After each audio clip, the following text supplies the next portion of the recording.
हरे कृष्णा कृष्णा कृष्णा हरे हरे हरे राम राम हरे कृष्ण। तो आज के संध्याकालीन कथा में आप सबका स्वागत है। तो हम कल चर्चा कर रहे थे कि कैसे ताटका का वध हुआ और उसके पश्चात विश्वामित्र मुनि दोनों राजकुमारों को साथ में लेकर अपने सिद्धाश्रम में प्रवेश करते हैं। और जैसे ही वहां प्रवेश करते हैं उनके जितने सारे अनुयायी वहां पे उपस्थित होते हैं, सब लोग अलग अलग कार्य में कार्यरत होते हैं। कोई लकड़ी काटता रहता है, कोई यज्ञानुष्ठान का प्रबंध करने में तत्पर रहते हैं, कोई पानी इकट्ठा करते हैं, कोई लकड़ियों को सजा रहे हैं, कोई रंगोली निकाल रहे हैं, कोई पुष्प संग्रह कर रहे हैं, कोई फल फल और कंद संग्रह कर रहे हैं। तो यज्ञ के लिए जो भी कुछ सामग्री का आवश्यकता वहाँ पे होता था, वो सारे का संगठन करने के लिए सब लोग वहाँ पे कार्यरत थे। तो जैसे ही राम और लक्ष्मण को सारे जितने सारे वहाँ पे मुनि ऋषिगण उपस्थित थे, सब जब देखते हैं वहाँ उनको, तो सब बहुत चकित हो जाते हैं और बहुत प्रसन्न भी हो जाते हैं। तो भले ही वहाँ पे इतना सब कार्य हो रहा था, तो वो सारे कार्य में भी वो जो सिद्धाश्रम का जो पर्यावरण था बहुत ही शांत हुआ करता था। तो शांत होता था क्योंकि उनका जो मनस्थिति था, सत्वगुण में थे सब लोग, तो इसलिए वो वहाँ का पर्यावरण जो है बहुत शांत हुआ करता था। तो विश्वामित्र और दो राजकुमार राम और लक्ष्मण का आगमन देखकर सब लोग वहाँ पे उनको स्वागत करते हैं, उनको जलपान का बंदोबस्त करते हैं, उनको एक छोटा कुटिया का स्थान देते हैं जहाँ पे राजकुमार वहाँ पे विश्राम करेंगे। तो इस प्रकार से संध्या हो जाती है और राम और लक्ष्मण दोनों राजकुमारों को वहाँ पे अतिथि सत्कार किया जाता है, उनको जलपान का बंदोबस्त किया जाता है, भोजन का बंदोबस्त किया जाता है और उसके बाद वो उस दिन के लिए वो विश्राम करते हैं। तो अगले दिन सुबह दोनों राजकुमार प्रातःकाल भोर में उठते हैं, उठ के वो पास के नदी में स्नान करते हैं। स्नान करने के पश्चात आके वो अपना विश्वामित्र मुनि से याचना करते हैं कि हम आपकी किस प्रकार की सेवा कर सके।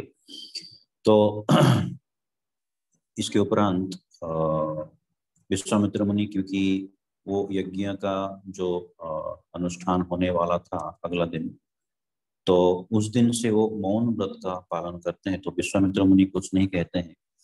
तो राम और लक्ष्मण का प्रश्न इस प्रकार रहता है कि हम आपकी क्या सेवा कर सकें, और आप वो जो राक्षस के बारे में आप बता रहे थे उनका उनके बारे में और हम कुछ ज्यादा जानकारी दीजिए ताकि हम उनसे युद्ध कर सके।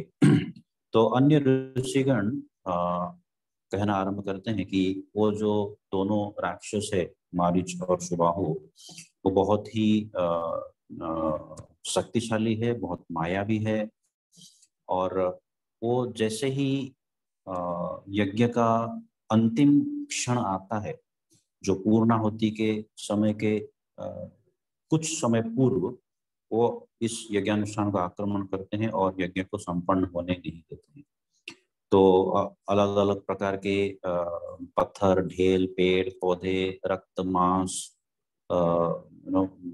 बस तो इस प्रकार के अलग अलग अपशगुन जैसा चीज को ऊपर से वर्षा करते हैं, जिसके कारण पूरा जो यज्ञानुष्ठान है वो ध्वस्त हो जाता है और उसका फल प्राप्त नहीं होता है। तो इस प्रकार 6 दिन का यज्ञानुष्ठान था। तो 5 दिन वो राम और लक्ष्मण तत्पर रहे युद्ध करने के लिए। वो निरंतर सब जगह पे देखते रहे कि किस दिशा से राक्षस प्रकट हो सकते हैं, वो प्रहार कर सकते हैं। तो इस प्रकार से 5 दिन बीत जाते हैं। जो छठा दिन जो अंतिम दिन होता है यज्ञानुष्ठान का, जो चरम पूर्णाहुति का जो समय होता है, उस समय शाम को संध्या के समय अचानक से ये जो रक्त, मांस और कटे हुए सार, कटे हुए हाथ, इस प्रकार के बहुत सारे चीज ऊपर से वर्षा होने लगते हैं। तो अलग अलग स्थान पर अलग अलग इसका विवरण आता है, वर्णन आता है। एक स्थान पर आता है कि सारे जो ऋषिगण रहते हैं वो यज्ञ को कुछ समय स्थगित करके साइड में हो जाते हैं और राम और लक्ष्मण को समय देते हैं ये राक्षसों के साथ युद्ध करने के लिए। कई और जगह पे इस प्रकार का व्याख्या है कि विश्वामित्र के यज्ञानुष्ठान में कोई भी बाधा नहीं पहुंचती है, और जैसे ही उनका आक्रमण होता है, राक्षसों का आक्रमण होता है, तुरंत राम और लक्ष्मण अस्त्रों का, बाणों का वर्षा करते हैं। इस प्रकार का बाणों का एक शील्ड बना देते हैं वो यज्ञानुष्ठान के ऊपर, मानो छत बन गया हो। तो उनका कोई भी प्रकार का जो अनावश्यक हो, जो चीजें वो ऊपर से फेंक रहे थे, वो कोई भी धरती तक पहुंच नहीं पा रहे थे। तो राक्षसगण बहुत जोर जोर से, बहुत भयंकर भीषण शब्द सृष्टि कर रहे थे, और उन लोगों ने, ये राक्षसगण बहुत बार विश्वामित्र मुनि के यज्ञानुष्ठान को ध्वस्त कर दिया था। तो राम और लक्ष्मण दोनों बहुत जोर से क्रोधित हो जाते हैं और राम और लक्ष्मण दोनों इस प्रकार से बाणों का प्रहार करते हैं कि जितने सारे राक्षस, मतलब ये जो मारीच और सुबाहु, इनके साथ में जितने सारे राक्षस वहां पे उपस्थित थे, वो सारे राक्षस गणों को एक एक करके वो मृत्यु के घाट उतार देते हैं। तो इस प्रकार राक्षसों का वध देखकर मारीच और सुबाहु और क्रोधित हो जाते हैं, और वो बहुत जोर से चिल्लाकर वो राम और लक्ष्मण की दिशा में आते हैं। तो यहाँ पे युद्ध का बहुत विविध वर्णना की गई है कि किस प्रकार एक एक धनुष में एक एक बाण प्रयोग करके राम छोड़ते हैं, और इस प्रकार लगता है कि जो धनुष है वो केवल एक गोल जैसा दिखता है, कि राम कब अपने तुणेर से बाण को निकाला, कब बाण धनुष में लगाया, कब बाण को खींचा और कब छोड़ा, ये किसी को भी देखने से समझ में नहीं आता था। तो इस प्रकार से लगता था कि एक बाण चल रहा है और उसके पीछे और एक बाण चल रहा है और उसके पीछे और एक बाण चल रहा है, और दो बाणों के बीच में कोई अंतर नहीं होता था। तो इस प्रकार से वो बाण छोड़ते थे, इतनी तीव्र गति से और इतनी दक्षता से, और शक्ति उस बाणों में, बहुत शक्ति भी होता था। और वो बाण जो है, जिस किसी को उन्होंने निशाना किया और वो उसी निशाने को जाके लगता था जिस किसी को भी उन्होंने लक्ष्य किया, वो उसी लक्ष्य को वो भेज जाता था। तो इस प्रकार से राम जो है अग्नि का अस्त्र को आह्वान करते हैं, और अग्नि का अस्त्र आह्वान करके जितने सारे राक्षस गण हैं उनके ऊपर अग्नि की वर्षा करते हैं।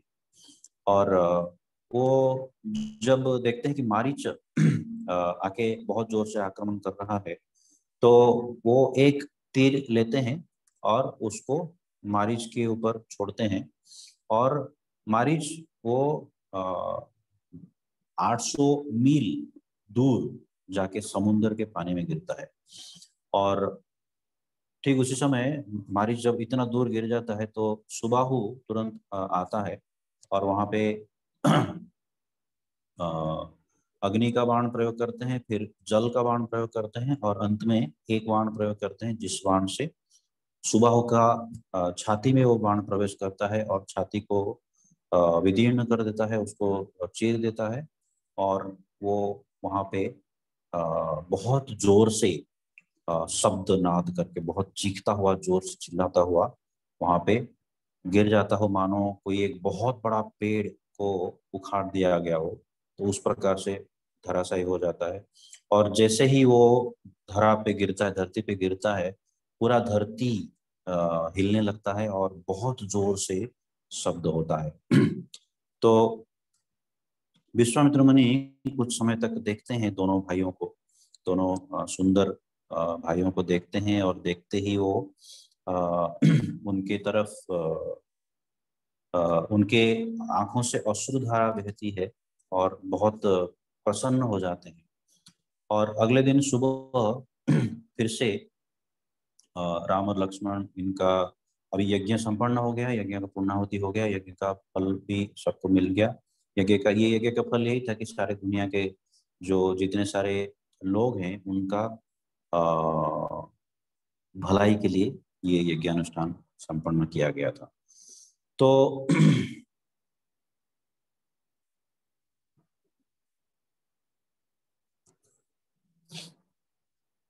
अगले दिन राम और लक्ष्मण को राम और लक्ष्मण सुबह उठते हैं और फिर से स्नान करते हैं। स्नान करके फिर से विश्वामित्र मुनि के समक्ष जाते हैं और प्रश्न करते हैं कि आज हम आपकी क्या सेवा करें।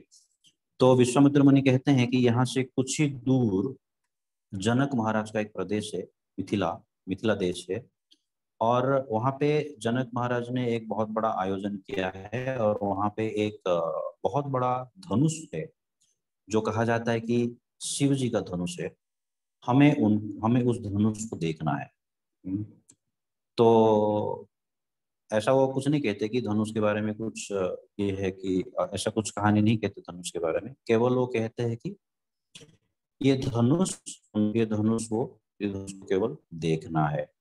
तो ये धनुष के बारे में थोड़ा सा हिस्ट्री कहते हैं कि ये जो धनुष है ये भगवान शिव का था, और शिव अपने एक युद्ध में युद्ध करने के बाद वो धनुष जो है वो देवताओं के संरक्षण में दे देते हैं, और वो धनुष तब से वो जनक महाराज के पास है। तो विश्वामित्र मुनि अपने सारे मुनि ऋषिगणों को आदेश करते हैं, उनके अनुयायियों को आदेश करते हैं कि बैलगाड़ी का आयोजन किया जाए। तो वहाँ पे बैलगाड़ी का आयोजन किया जाता है। सब उसमें अलग अलग सामग्रियाँ जो यज्ञानुष्ठान के लिए आवश्यक पड़ती हो वो सब वो गाड़ियों में चढ़ाया जाता है, और राम लक्ष्मण और विश्वामित्र मुनि तीनों जो है समक्ष चलते हैं, और ये सामान वाला जो बैलगाड़ी उनके पीछे पीछे आता है। तो जैसे ही वो आगे आगे जाते हैं, वो गंगा के तट तक, वो कहते हैं कि हमें मिथिला देश तक जाना है, मिथिला देश गंगा के तट में है। उसके पहले एक नदी है जो कि बहुत सुंदर नदी है, जिसका नाम है सोन नदी। तो वो सोन नदी अभी भी आपको उत्तर प्रदेश में सोन नदी के बारे में सुनने को मिलेगा। तो जैसे वो आगे जाते हैं वहाँ पे सोन नदी मिलता है। तो सोन नदी के तट पर वो उस रात को विश्राम करते हैं, और विश्राम करते समय तो जैसे जैसे विश्वामित्र मुनि चलते रहते हैं, अपने राम और लक्ष्मण उनको बीच बीच में प्रश्न करते रहते हैं, इस स्थान के बारे में बताइए, इस स्थान के बारे में बताइए। तो विश्वामित्र मुनि ऐसे अलग अलग स्थान पर अलग अलग स्थानों का वर्णन देते हुए वो आगे बढ़ते हैं। तो एक स्थान पर पहुंचते हैं जिस स्थान का नाम रहता है कुशनभ। तो कुशनभ वो राजा का नाम था, कुशनभ जो स्थान का नाम था उसका राजा का नाम था कुशनभ। जो राजा थे वो स्थान का नाम भी कुशनभ ही था, और उनका जो पिता थे वो थे कुश नाम के एक ऋषि। तो कुश नाम के जो ऋषि है वो विश्वामित्र के ग्रैंडफादर है, मतलब नाना दादाजी है। तो कुशनाभ उनके ग्रैंडफादर है, और विश्वामित्र मुनि जो कि एक राजा थे, उनको राजर्षि भी कहा जाता है कभी कभी शुरू शुरू में। तो विश्वामित्र मुनि का नाम पहले था कौशिक, और उनकी एक बड़ी बहन थी जिनका नाम था कौशिकी। तो कौशिकी अपने स्वामी ऋषि की बहुत अच्छा सेवा किया। तो उन्होंने अपने शरीर के साथ वो ऊपर वाले लोकों में गमन करते हैं, और वहां से वो कोसी नामक एक नदी के रूप में वो अवतरित होते हैं। और वो उसका भी इतिहास बताते हैं कि वो वो जो नदी है वो हिमालय के उस तरफ दिखाई देता है। तो जैसे ही फिर शाम होता है, फिर वहाँ पे वो सोन नदी के तट पर वो वहाँ पे विश्राम करते हैं। और वहाँ पे देखते हैं कि बहुत सारा जो समतल स्थान है और बहुत घास है, घास भरा स्थान है। और वहाँ पे ऐसा लगता है कि जैसे ही संध्या बहती है, संध्या पड़ती है, ऐसा लगता है कि असंख्य आंखों वाला आकाश उदित हो रहा है। और वो असंख्य आंखों वाले आकाश में एक बहुत विशाल चंद्रमा अपने उदय हो रहे हैं, और उनके प्रकाश से पूरा जो स्थान है वो सुसज्जित हो जाता है, बहुत सुंदर दिखता है। तो सोन नदी के तट पर वो अगला दिन सुबह वो जैसे ही सूर्य उदय होता है, तो फिर से राम और लक्ष्मण सोन नदी में स्नान करते हैं। और सोन नदी के तट पर चलते चलते विश्वामित्र मुनि एक स्थान को इंगित करते हैं कि हमें इस स्थान पर इस नदी को पार करना है। तो वो देखते हैं कि कई सारे जो ऋषिगण है वो एक जहाँ पे कम पानी हो उस स्थान पर चल के वो नदी के अंदर पार कर रहे हैं। तो विश्वामित्र मुनि के साथ राम और लक्ष्मण वो अपना कमर कस देते हैं और वहां से नदी को पार करने लगते हैं। तो कुछ ही समय पार करने के कुछ ही समय बाद वो देखते हैं कि जैसे ही दोपहर का समय के बाद वो देखते हैं कि वो तुरंत वो गंगा के तट पर भी पहुंच जाते हैं। तो गंगा के तट पर जैसे ही पहुंचते हैं, तो वहां से देखते हैं कि वहां से मिथिला नगरी जो है वो कुछ ही दूरी पर है। और गंगा के तट पर जैसे ही पहुंचते हैं, भगवान राम प्रश्न करते हैं कि ये नदी के बारे में मुझे कुछ बताइए।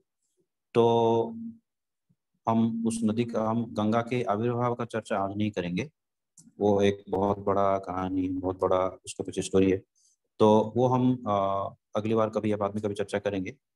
तो गंगा के बारे में विश्वामित्र मुनि संपूर्णतः सारा इतिहास बताते हैं। गंगा का प्राकट्य कैसे हुआ, गंगा किस प्रकार से तीनों लोकों में बहती है और तीनों लोकों के लोगों को पापों से उद्धार करती है।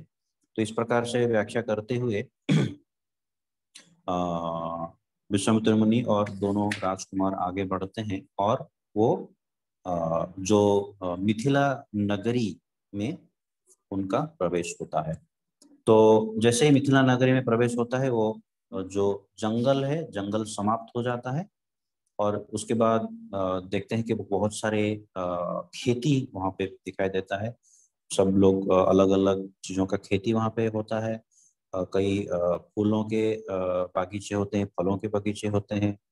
और इस प्रकार से बच्चे वहाँ पे खेलते रहते हैं और नागरिक वहाँ पे काम करते रहते हैं। तो ऐसे कई सारे वो दृश्य देखते हैं कि वो जो मिथिला का जो शहर है, मिथिला का जो नगर है, वो नगर में प्रवेश करते हैं। तो विश्वामित्र मुनि आगे चलते हैं, उनके पीछे दोनों भाई राम और लक्ष्मण चलते रहते हैं। तो वो मिथिला का जो राजधानी है, तो राजधानी में पहुंचते हैं। और वहाँ पे सब लोग देखते हैं कि ये दशरथ के पुत्र राम और लक्ष्मण विश्वामित्र मुनि के साथ मिथिला नरेश में आने का क्या कारण हो सकता है। सब लोग मिथिला के वासी इस प्रकार से वो सोचते रहते हैं। तो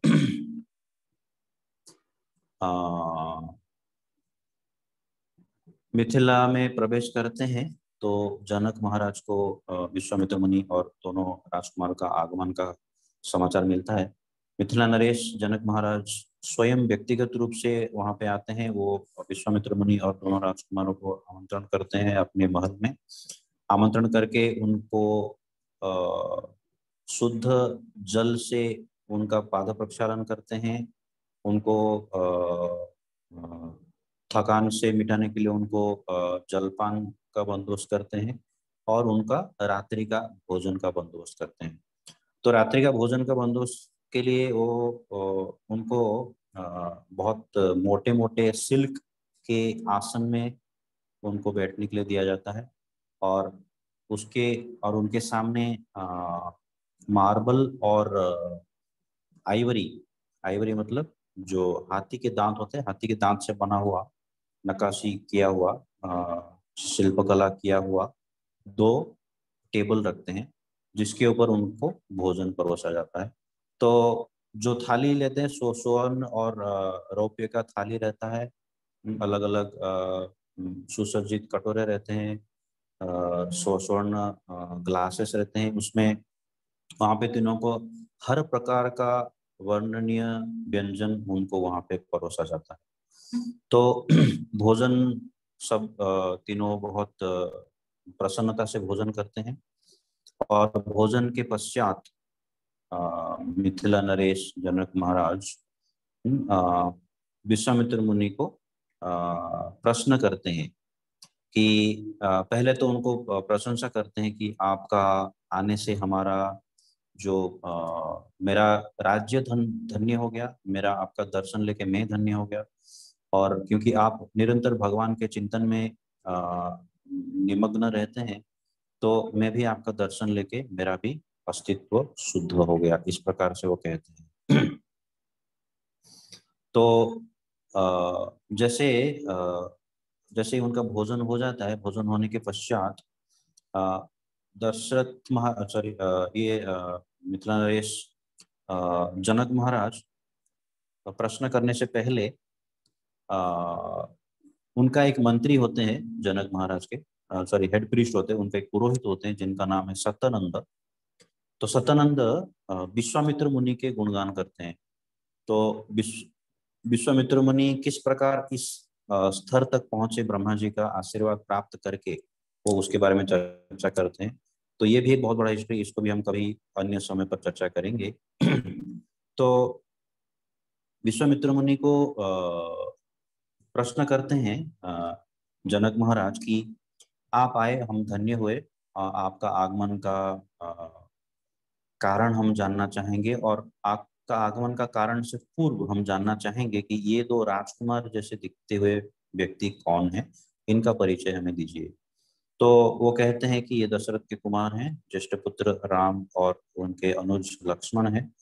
हाँ, और ये फिर वो कहते हैं कि किस प्रकार इन्होंने उनको अपने यज्ञानुष्ठान में बहुत बड़ा सहायता किया, ताटका का वध करके, सुबाहु का वध करके, मारीच को बहुत दूर तक फेंक कर, तो कैसे उनका यज्ञानुष्ठान को ध्वस्त होने से बचाया, वो सब राम और लक्ष्मण का गुणगान बताते हैं। तो जनक महाराज राम और लक्ष्मण के बारे में सुनकर बहुत प्रसन्न हो जाते हैं, और मन ही मन आशा करते हैं कि उनकी जो पुत्री सीता है, तो वो अभी अपनी सीता के बारे में बता रहे कि अपने बारे में थोड़ा कहते हैं, फिर वो सीता के बारे में कहते हैं कि मेरी एक पुत्री सीता है जो मैं अपना आंगन में एक यज्ञ कर रहा था। वो यज्ञ का नियम होता है कि वो यज्ञ में आप वो हल चलाएंगे। तो हल चलाते समय मुझे भूमि के अंदर ये सीता मिली, और तब से ये मेरी बहुत प्रिय पुत्री है, और इनकी सुंदरता आप लक्ष्मी से तुलना कर सकते हैं, और इनकी जो गुण है आप गॉडेस ऑफ फॉर्चून, मतलब भगवान के कॉन्सर्ट या लक्ष्मी देवी के साथ आप तुलना कर सकते हैं।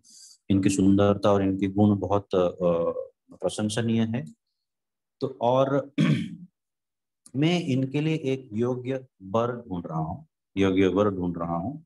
और वो योग्य वर जो प्राप्त करने के लिए मैंने एक कंडीशन रखा है, और वो कंडीशन क्या है कि यदि कोई भी व्यक्ति, मेरे पास एक शिव धनुष है जो कि भगवान शिव ने युद्ध के उपरांत देवताओं को दे दिया था, और देवताओं ने मेरे पूर्वजों को दिया था, और मेरे पूर्वजों के हस्तगत होते हुए वो मेरे पास अभी आया है। तो क्योंकि ये भगवान शिव का धनुष है, तो वो धनुष को निरंतर हर दिन हम उसको पूजा करते हैं, as equivalent as lord Shiva. मतलब भगवान शिव को जिस प्रकार पूजा किया जाए, क्योंकि ये भगवान शिव का पार्षद है, तो भगवान शिव की जैसा हम उनको पूजा करते हैं। तो फिर विश्वामित्र मुनि कहते हैं कि क्या हम उस धनुष को देख सकते हैं। तो जनक महाराज तुरंत राजी होते हैं और कहते हैं कि हाँ, निश्चित रूप से आप धनुष को देख सकते हैं। और वो वहां पे धनुष जहाँ पे रखा हुआ रहता है वहां पे उन तीनों को लेके आते हैं। तो यहाँ पे ऐसा वर्णन है कि वो धनुष जो है एक बहुत बड़ा आ, संदूक में रखा गया रहता है। मतलब उसको एक कवर रहता है, और वो कवर भी, उसका जो ढक्कन है वो भी बहुत सुसज्जित, बहुत उसके ऊपर भी शिल्प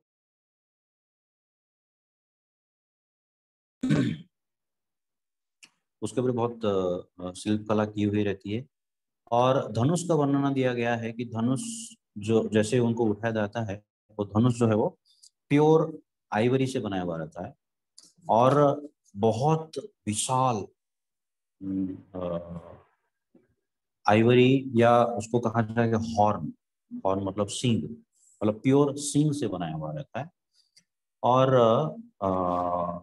उन्होंने जनक महाराज कहते हैं कि ये जो धनुष है, ये धनुष भगवान शिव हमको जब दिया था, तो ये धनुष जब वो देखते हैं तो उसके बारे में वो देखते हुए उसका वर्णन करते हैं कि उसमें कैसा कैसा वो धनुष पूरा सींग से बनाया हुआ रहता है, बहुत विशालकाय है, बहुत सुंदर है। ऊपर से नीचे तक उसके ऊपर सोने और रौप्य, सोने और चांदी का उसके ऊपर परत चढ़ाया हुआ है। और हर प्रकार का उसमें पशु पक्षियों का अलंकृत है, उसमें देवताओं का अलंकृत है। उसके ऊपर कई सारे छोटे छोटे छोटे छोटे घंटी लगे हुए हैं, और अलग अलग जो कह सकते हैं कि मूल्यवान पत्थर वहां पर उसमें जड़े हुए हैं।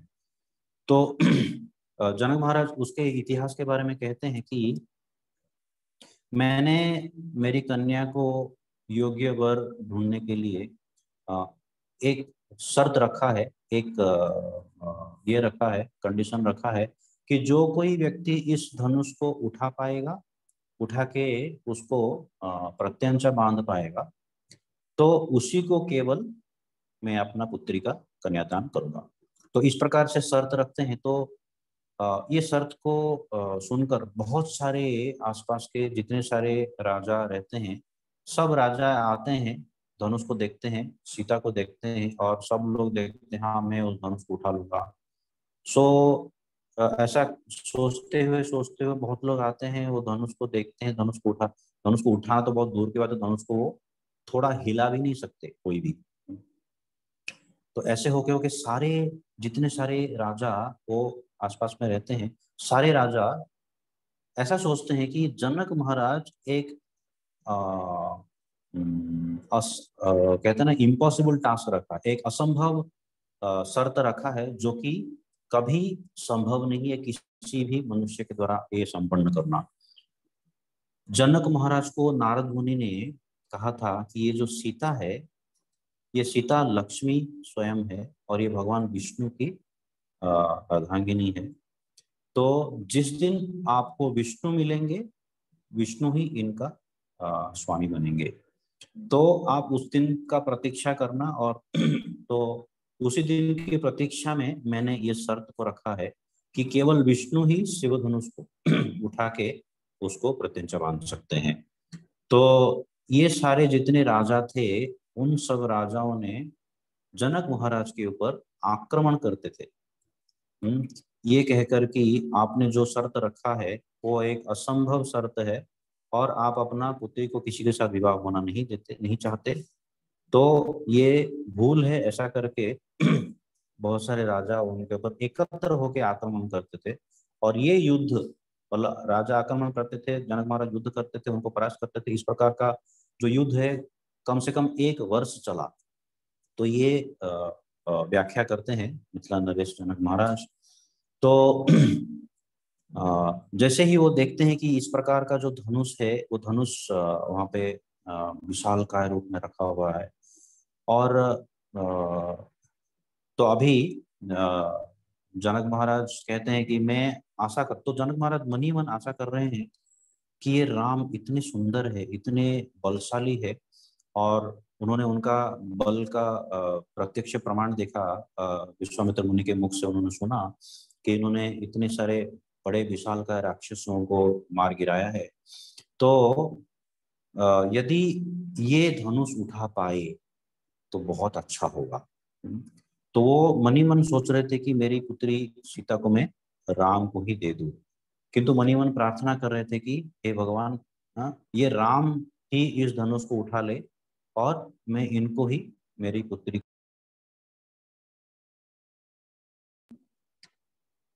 तो इस प्रकार सोचते हुए आ, आ, अपने जनक महाराज मनी मन आशा कर रहे हैं और वहां पे उस कक्ष में वहां पे लेके जाते हैं।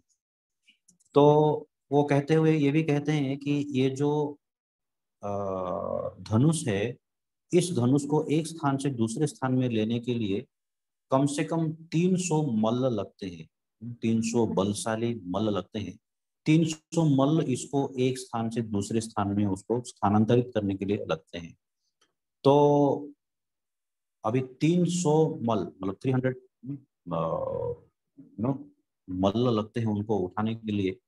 तो कोई ये साधारण व्यक्ति का कार्य नहीं है।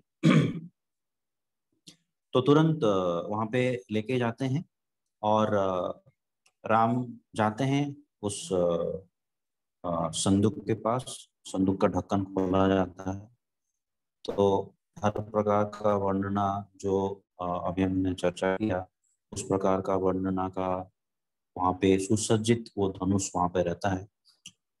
राम विश्वामित्र मुनि के दिशा में देखते हैं, विश्वामित्र मुनि को देखते हैं। विश्वामित्र मुनि अपना सर हिलाते हैं, राजी होते हैं कि हाँ इसको उठाओ। तो आ, सब लोग देख रहे हैं। पूरा वो कक्ष में जितने सारे लोग थे पूरा सब शांत हो गए हैं।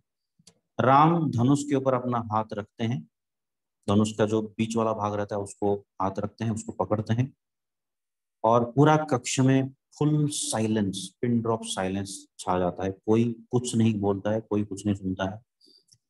सीता अपने सीता वो दूसरे स्थान पर मतलब उनके सामने ही बालकनी में हाथ में वरमाला लेके खड़ी है। तो सीता राम की तरफ देखते हैं और राम अपना जैसे ही नजर उठाते हैं सीता के साथ उनका नजर मिल जाता है। तो जैसे ही सीता का नजर राम के साथ मिल जाता है तुरंत दोनों के हृदय में एक स्पॉन्टेनियस लव, एक अफेक्शन, एक प्रेम जो है, प्रेम का एक वेव या एक तरंग बह जाता है जो दोनों को स्पेल बाउंड कर देता है। दोनों को ऐसा लगता है कि दोनों बहुत दिनों बाद मिले। और इस प्रकार का अनुभूति सीता को आज तक कोई भी राजा को देखकर नहीं हुआ।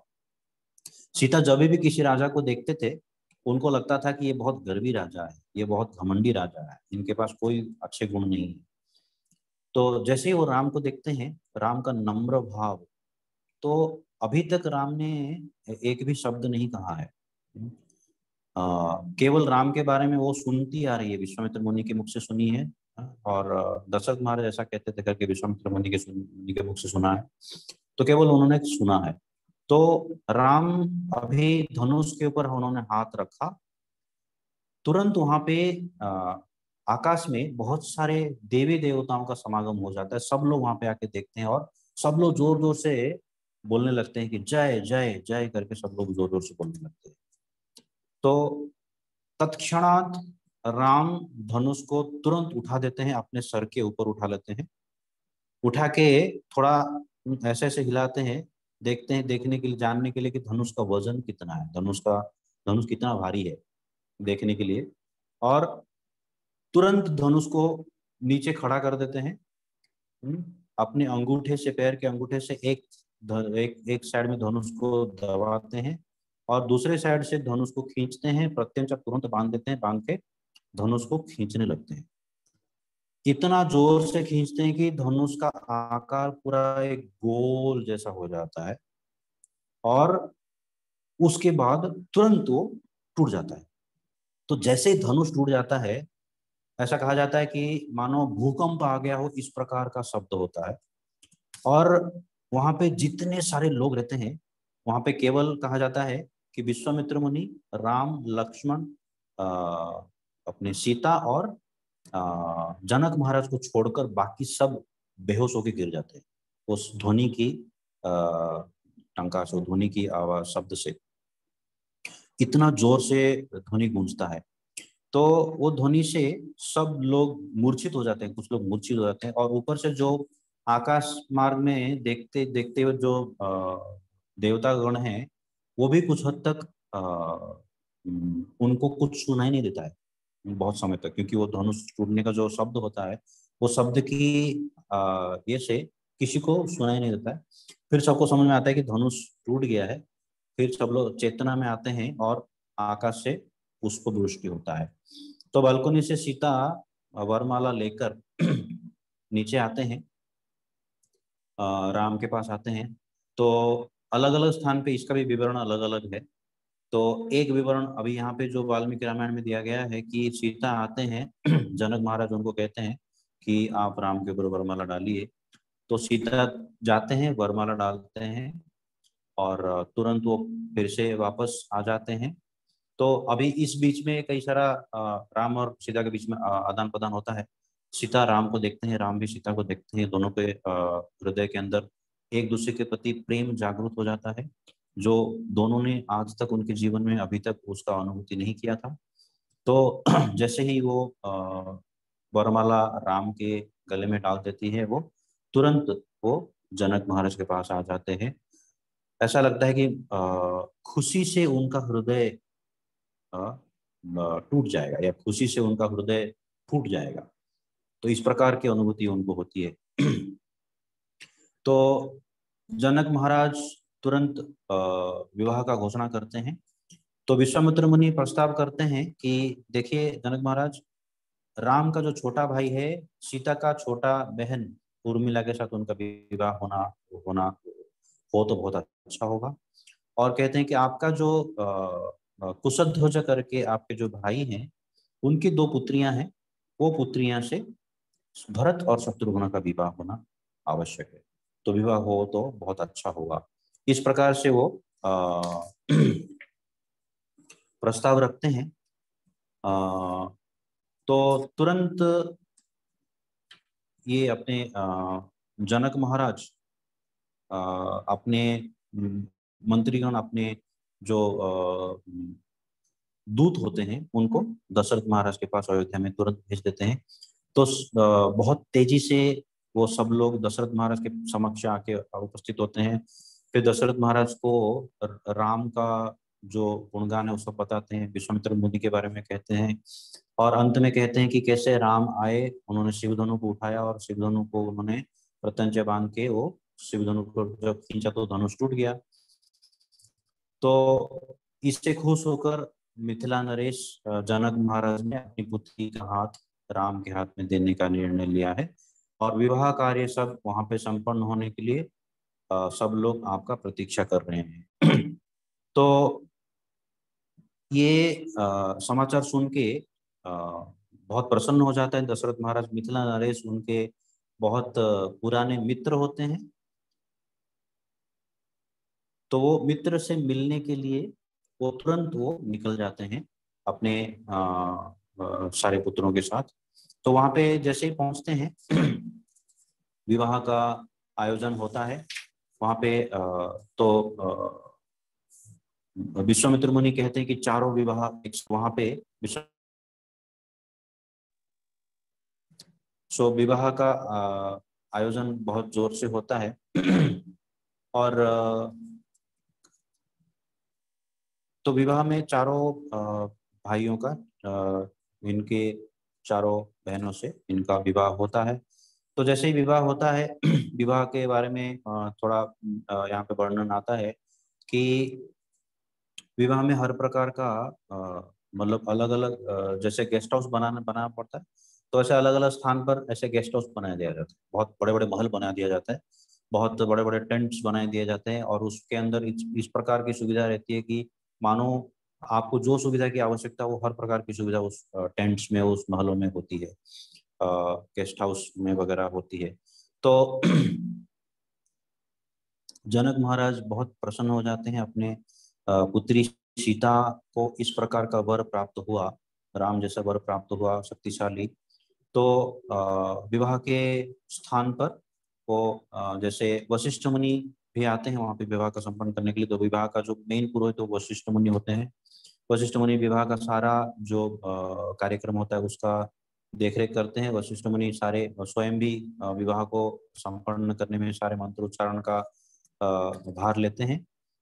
तो मंत्रोच्चारण करते हैं और विवाह का जो प्रक्रिया है, जैसे पहले सीता माता का हाथ लेके राम जी का हाथ लेते हैं, वहाँ पे दोनों का हाथ एक दूसरे से मिलाते हैं और वहाँ से उनको उठने के लिए कहते हैं और वो अग्नि के चारों तरफ फेरे मारने के लिए उनको कहा जाता है।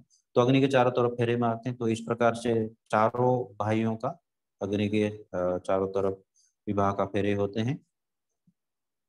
तो वशिष्ठ मुनि उनके ऊपर जल आशीर्वाद का जल छिड़कते हैं और जो विवाहित दंपत्ति है वो उनको अलग अलग कक्षों में रहने के लिए सुविधा प्रदान किया जाता है।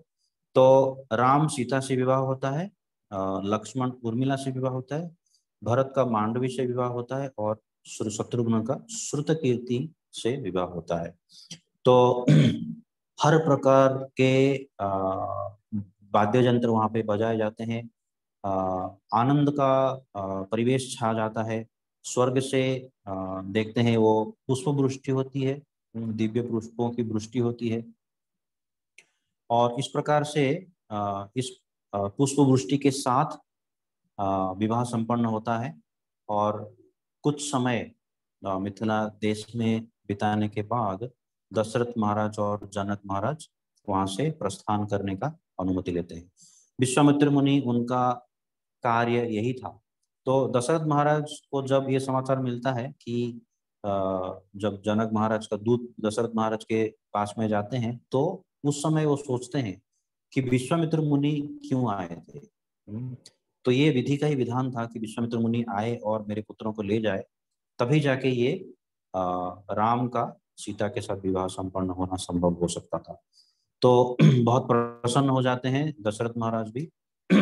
तो विश्वामित्र मुनि सबका अनुमति लेकर वहां से हिमालय की तरफ प्रस्थान करते हैं अपना और तपस्या आरंभ करने के लिए।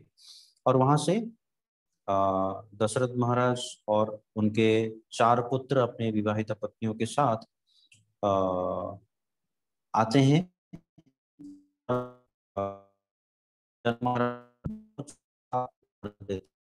लाखों की संख्या में गाय, लाखों की संख्या में हाथी, घोड़े, रथ, पैदल चलने वाले सेना, और हर हर के साथ मतलब हर राजकुमारी के साथ संख्या 100-200 की तादाद में उनकी कहते हैं जो दासियां इस प्रकार के सोने चांदी और सिल्क के कारपेट, ऐसा बहुत सारे चीज जो है उपहार दिया जाता है। और वो सारा उपहार लेकर दशरथ महाराज अपने 4 पुत्रों के साथ और अपने पुत्र वधुओं के साथ वो अयोध्या का गमन करते हैं। तो अयोध्या की दिशा में जैसे गमन करते हैं, धीरे धीरे संध्या होने लगता है और धीरे धीरे उनको कुछ एक अशुभ लक्षण दिखाई देते हैं परिवेश में। अच्छा, हठात मतलब अचानक से जो परिवेश है वो अंधेरा छा जाता है।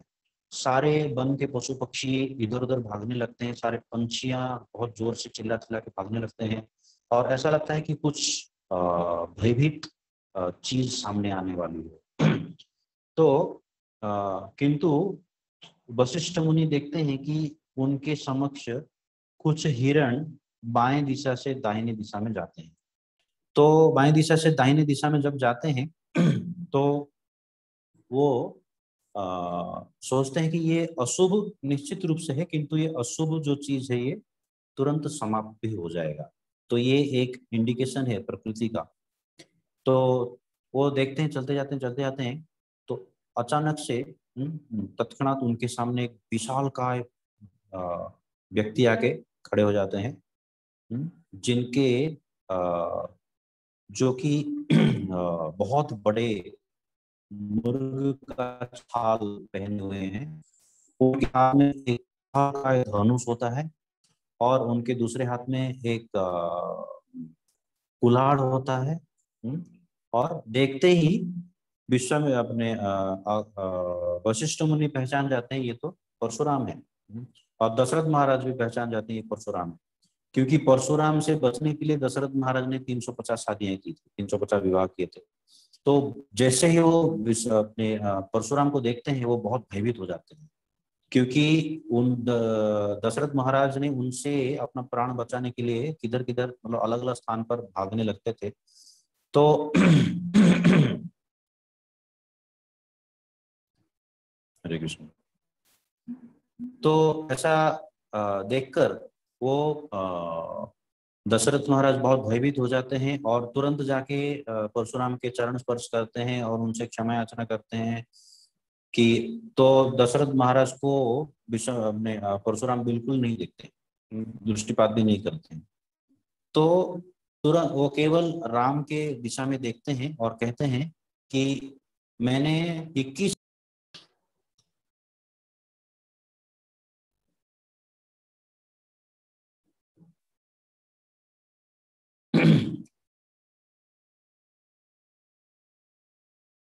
हरे कृष्ण, आवाज आ रहा है? तो क्षत्रियों का 21 पीढ़ी का नाश मैंने किया है और मैंने शिव धनुष का तोड़ने का शब्द सुना और मैं जानता हूँ आपने उसको तोड़ा है। और मेरे पास ये विष्णु का धनुष है, विष्णु चाप है, और आप इसको धारण करके देखिए, इसको प्रत्यंचा बांध कर इसके ऊपर आप तीर लक्ष्य भेद कीजिए, तब मैं आपको स्वीकार करूंगा, आपका सामर्थ्य को स्वीकार करूंगा। तो तुरंत जो है दशरथ महाराज उनके चरण स्पर्श करके क्षमा याचना करते हैं, ये तो मेरा छोटा सा बालक है, इनको क्षमा कर दीजिए, इनको छोड़ दीजिए। तो दशरथ महाराज को भय लगता है कि छोटा सा बालक है, इनका भी वो संहार कर देंगे।